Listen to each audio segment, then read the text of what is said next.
的信，昨夜夢見我又為誰傷心，留一個人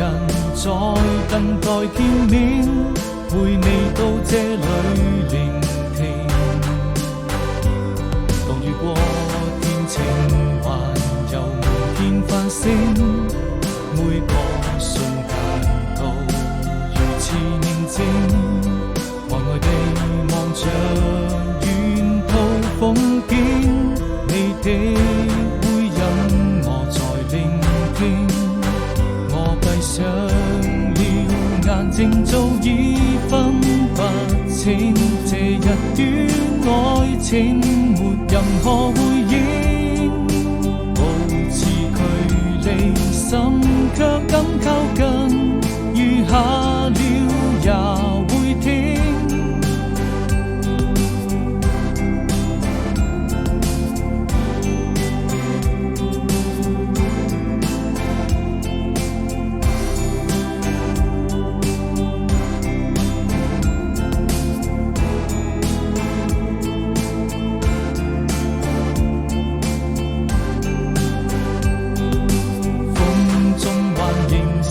寫給誰的信，昨夜夢見我又為誰傷心，留一個人在等待見面。